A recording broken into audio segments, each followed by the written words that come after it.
most people struggle with finding out what their calling is. Uh, and we've all thought about, what am I going to be when I grow up? Well, if the universe gave you the opportunity to really find out what that is, would you really want to know? Most people would. So I'm going to start off with something I'm going to try and engage you in a conversation about what that might look like. But I'm going to start off with you making the assumption that, let's say that I'm the Grand Jinn, and I'm going to give you 2 wishes. The first caveat is that you can't ask for more wishes. Okay. But the very first wish I want you to make is the one wish that you would wish for everyone else on the planet. And if your wish is peace, well, genies are kind of tricky. So one way to guarantee peace is to eliminate all humanity. It gets real quiet after that. So whatever your wish is, I want you to think about it and think about what that might be. I mean, if it is peace, are you talking about personal peace? Are you talking about the cessation of war? Are you talking about finding a quiet space within each one of us that could be that still quiet spot? What do you mean by that? Is it love? Is it everybody having equal opportunity to express and grow their life? Wouldn't that be loving? So you have a way to refine that would be very, very important. So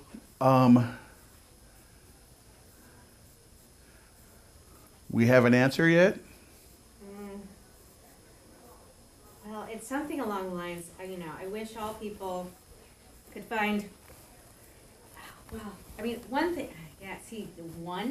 their individual purpose and their individualness within the oneness. So right. That's awesome. That's an awesome answer. Find your individual purpose within the allness, because the allness is all. All is all. So you find your individual purpose, which is kind of what we're talking about. Okay, so the other wish that you get is, just because that was such a nice wish, the Grand Jinn is going to give you $100 million. Okay? But you can only spend $25 million of that to bury all your existing past debt and obligations. So your family and everybody's taken care of, because if they need more than $25 million, they got a big problem. Okay? So that's all taken care of. So that leaves you with $75 million. And the one question I have for you is, what is the one thing you would do for yourself?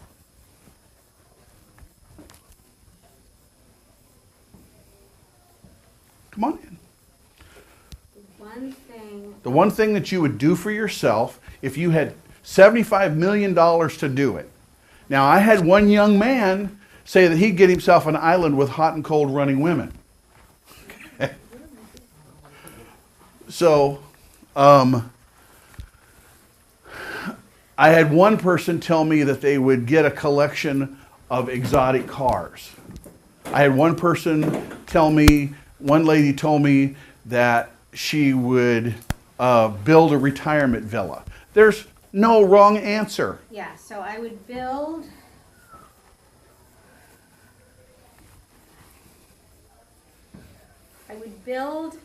an and I don't know if it's college or high school, an educational institution where the paradigm shift would be to create the curriculum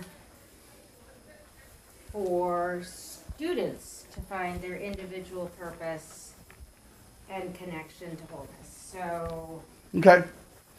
I mean, that sounds like more work. That doesn't really sound like a vacay, but maybe for you it is. Yeah, well, okay. See, the thing is that what I was asking the class to do, because there's a few people who hopped in, so I'm going to really quick go over it. So not what I would want to do. There's two questions you have to answer in order to discover your calling. One is if you could wish one wish for all of humanity, what would that be? And don't pick anything general like peace, because there's too many ways to answer that. It needs to be fairly specific. The other question was, for the people that just came in, what is the one thing that if the universe gave you $75 million to spend on you, nobody else, on you, what would that be? So then I'll let you guys ponder that while I go on to something else. What makes you think the universe gives a hoot and a holler about you? What makes you think so? Well, let me give you an answer to that question. Okay? In every spiritual book about God, about goddesses, about connection, there's always stories about the universe, God, the gods, the goddess, caring about what happens inside of an individual flower seed. And as it said in what we call in this country the good book, but I'm not quite sure how good that is, but there is a couple of good passages. It says, consider the lilies of the valley. Was Solomon in all of his glory ever arranged such as these? Okay, we're oftentimes given examples of animals and critters and other things, and how that they are cared for by the universe. So the universe does care, the allness does care about you, about what you want to do, about what you think our world needs. More proof? Okay, here's the proof.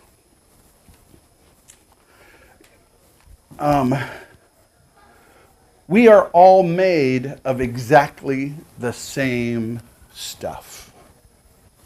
Go out on the internet, grab your smartphone, and look at something called quarks. And I'm not talking about a little Ferengi in Star Trek. Okay? Go out and look at quarks.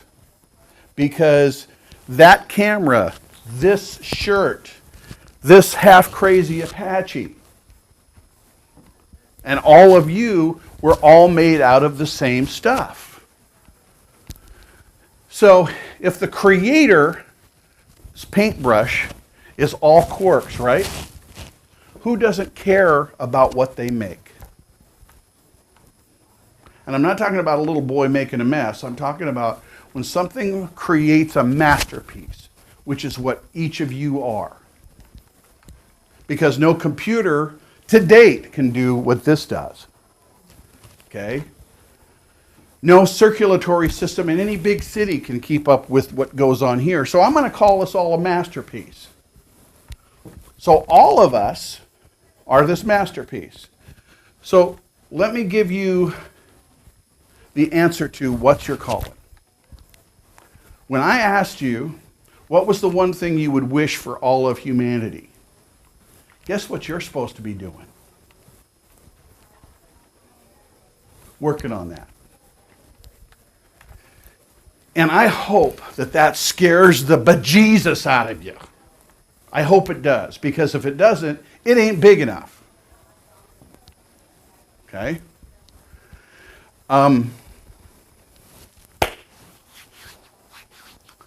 Your reward for doing it is answer number 2. That if you will work at that, the universe will give you that which you asked for. So you're getting not only your calling, but your reward for it. And you thought you were just going to learn about your calling. So here's the thing. You already have the skill sets. In fact, you already know somebody who's working on that. You might not know they're working on it, but you can hunt them out. And the thing, why do I bring that up? Because There's a show that's been on TV for off and on since I was a kid, back in the early 60s, called Star Trek. Okay? And whether you're talking about Captain Kirk or Captain Picard, well, Captain Kirk couldn't be Captain Kirk without Spock. Could he? Could Picard be Captain Picard without number 2? I'm not talking about bodily functions. But could Picard be Picard without Data? Could Captain Kirk be Captain Kirk without Bones? Okay? Everybody who's in front requires support. I want you to keep this in mind, because every major endeavor that you can list, that you can think of, okay? The guy that got, 12 medals in Olympic swimming, did he do that by himself?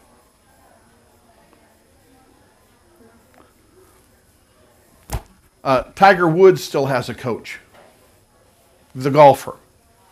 Every major football team, these are burly men. I mean, if the universe said, hey, go over there and tell that one what to do,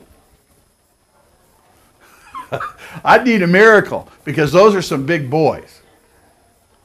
But they have a coach that tells them what to do. So unless you feel you're ready to step in and run your calling, step up, in which case the universe is looking for you to do that so that other people can support you. But as long as you're on the team that accomplishes that gift, that calling, isn't that good? Okay, now, I've worked with people at the UN. I've worked with World Trade delegates. And there are good people everywhere. Now, there are things about the news that would lead me to believe that that's not true. But just because it's on the news, well, anyway, there are good people out there who are trying to do good works everywhere.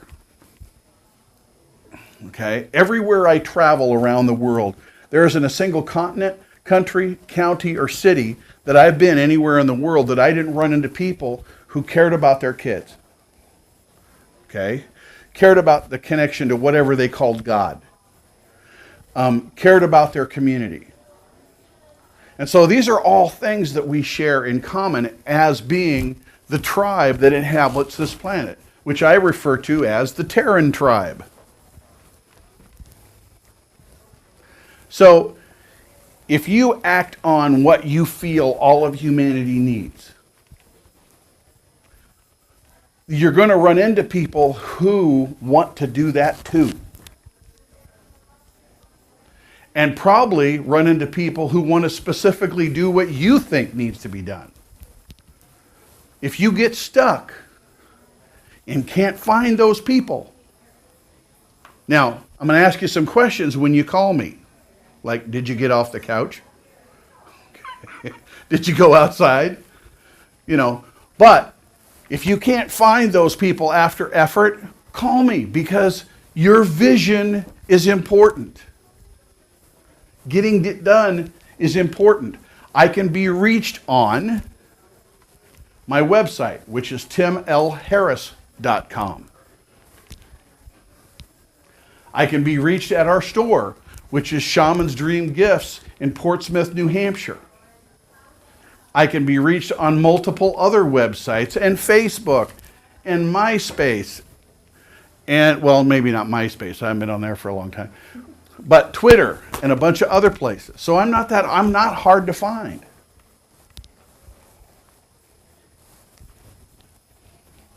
May I ask you a question? Sure. What is the one thing that you think all of humanity needs?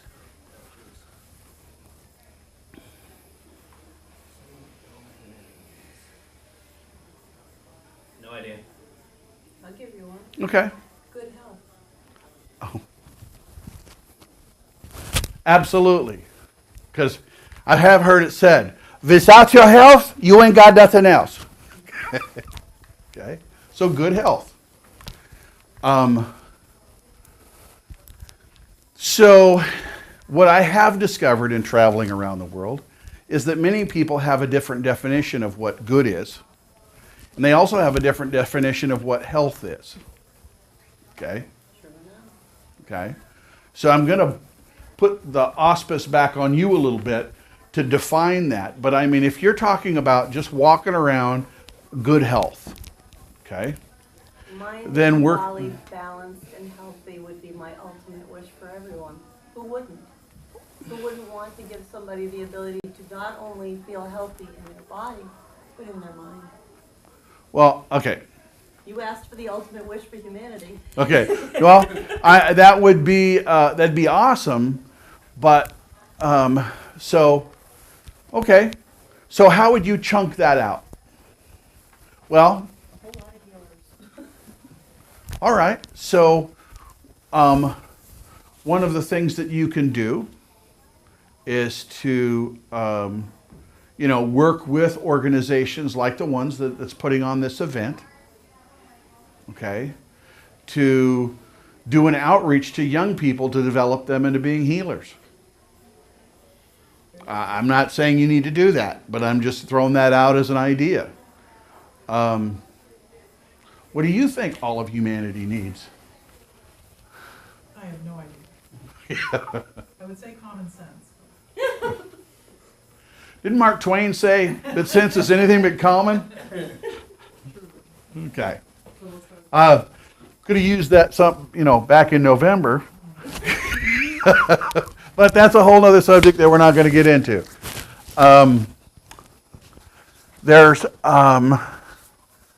But there's a really good practical search for that. Okay? There are ways that you can stimulate that. Like, simply being in a coffee shop and asking people, so what do you think is important? Okay? And then depending on what their answer is, you could say, good answer, or did you mean to say that with your outside voice? So, did you mean to tweet that out loud? Sorry. Oh, we weren't going to go there, right? Okay. So, there are people right here today, out here in these hallways, who are both working on all of the directions y'all have expressed. Okay? There are people seeking others to go, let's pray about that. Let's put some talismans together. Let's do a spell. Let's break people of the spell they're under. Okay? But let's work toward society. And the thing is if it matters to you how much success you get out of this, you might be looking in the wrong direction. Because this should really be something that you feel is crucial to your heart. Okay? That when you think about it, the way that it is now is heartbreaking, and the way that you see it becoming is heart enriching. A guy by the name of Dale Carnegie once said, make no small plans, for they have no capacity to stir people's souls.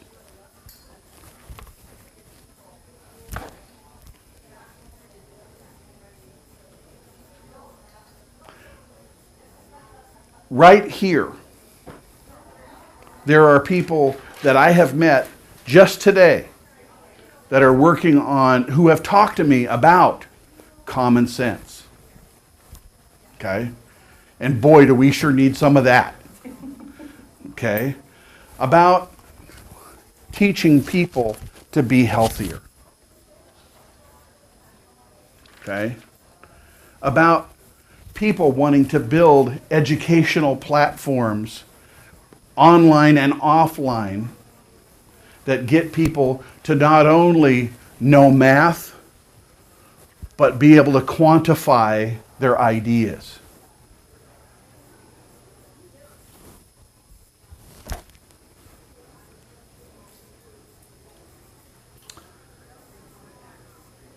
Thank you for giving me the privilege of being an instructor for you today, for allowing me to fulfill my calling of being of service.